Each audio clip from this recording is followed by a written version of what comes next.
Кім лайк басады, Құдай тағала лайк басқан саусағына құт береке берсін. Енді лайк баспағандарды ештеңе айтпай ақ қоямын, өздерің біліңдер. Мен қателеспесем, Заманбек Нұрқаділ ағамыздың осы жылда туған күні үйіне жиналып отырасыздар, жыл сайын барасыздар. Сол кезде сіз үйіне барған кезде, яғни Мақпал Жүнісова апайымыз сіздер шақырған кезде үйінде болған екенсіз, сол жерде Болат Назарбаевпен жүздескен екенсіз. Ондай болды, иә. Жүздескен кезде қандай сұрақ қойдыңыз сіз? Енді ол Болат Назарбаевтың Мақпалға баратыны оған демеуші болып жүр. Мақпалдың айтысына қарағанда. Концерттеріне көмектеседі,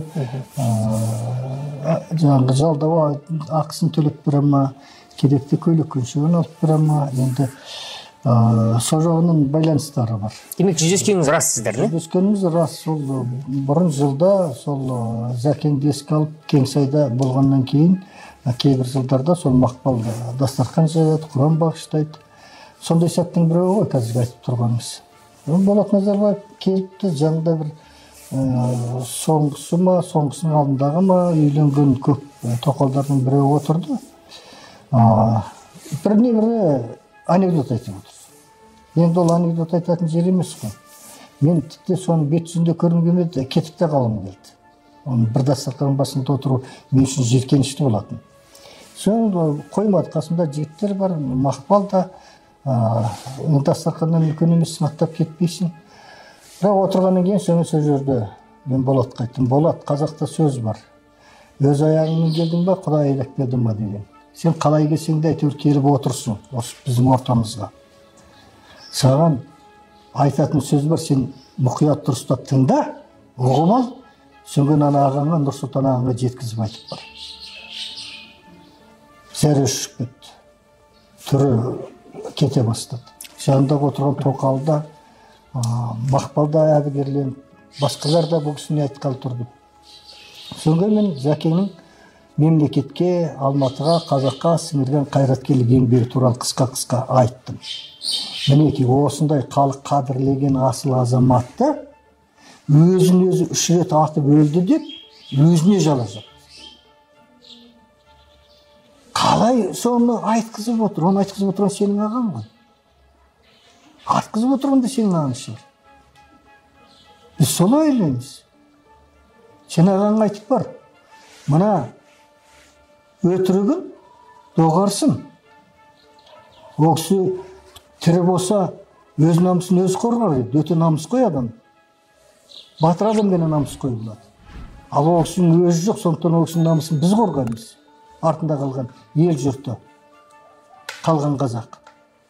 Өтіп қорламасын батырымызды. Өлтірген азда енді қорлау несі? Ағаң айтып бар. Қылмыстық іс қозғасын, қылмысты ашсын. Егер олай болмаса, бәрі үшін өзі жауапты. Түсіндің ба дедім? Онда осын жеткізіп айтып бар.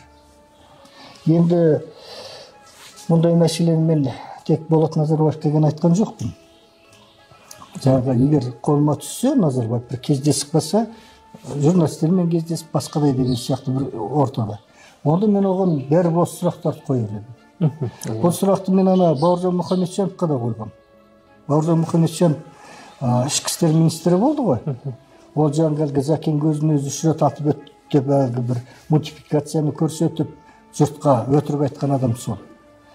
Сол Мұхамеджанов Жаңаөзендегі оқиғадан кейін 2011 жылы оны Маңғыстау облысының әкімі етіп жіберді. Соңғы сол Жаңаөзендегі 37 жаңаөзендіктің сот процесі жүріп жатты. Залға адам сыймайды. Соңғы жанында бір зал бар екен, соған монитор қойып, сотқа келген адамдарды кіргізсеңдер десек, сот мен шешпеймін дейді. Кім шешеді? Әкім шешеді. Сол Мұхамеджанға бардық. Болат Әбілов екеуміз. Бұл енді екінші кезде. Соңғы айттым, ол мәселені шешті. Соңғы айттым, бұрын қойған сұрақ есіңде ма дедім. Түрі қашып кетті. Өзі мен көргенде қиптықтап сөйте бастаған. Есімдесің деді. Қашан жауап бересің деді. Мен осындай Шевроннан адамдар келіп еді, соған астап бара жатыр тағы бір келесі сол. Тоқаев өз еркімен биліктен кету керек дедіңіз, немесе тізе бүгіп халықтан кешірім сұрау керек дедіңіз. Қойған талаптарыңыздың себебін түсіндіре кетсеңіз. Ең алдымен оның орындалмауы талап қоюшының не болмаса соның айтқанына гәне байланысты емес ол. Оның орындалуы қаншалықты негізді дұрыс талап. Сол жағынан қарайтын болсақ. Біріншіден, Қасым-Жомарт Тоқаев легитимді президент емес.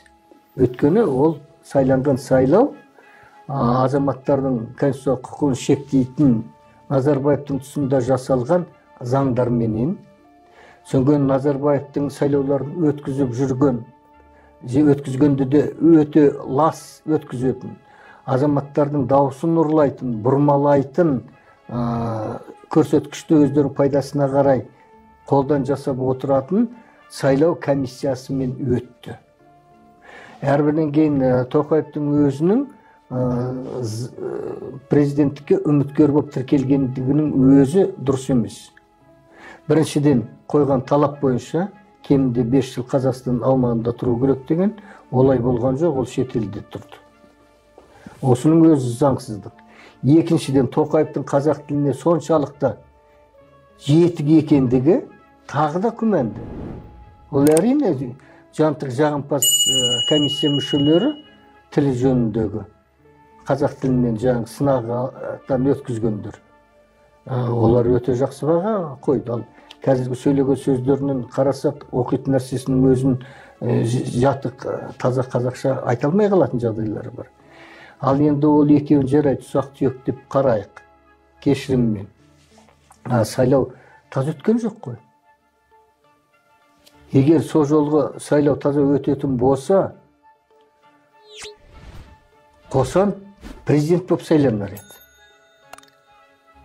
Өткен ол Қосановтың мықтылығынан, Қосанов қызметке лайықты болғандықтан емес.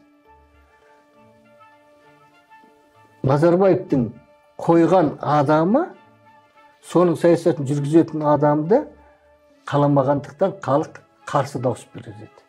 Сол қарсы дауса оны омақаса құлатар еді. Ал оны бұрмалады ғой. Көзіміз көріп отыр осы сайлауға қатыстық. Сондай жолмен келген президенттің мемлекетті басқаруға моральдық хақысы жоқ. Екінші жағынан алғанда, жарайды, таққа отырды. Одан кейін не істеді? Назарбаевқа Нұр-Сұлтан қаласы деп Астананың атын аударып берді. Оған басқа да жаңағы артықшылықтарды сыйға тартты. Алаңдар, көшелер, қалалар соның есімімен аталады деді. Тағы басқасы. Және ең қауіптісі, біз елбасының жолымен жүреміз дейді.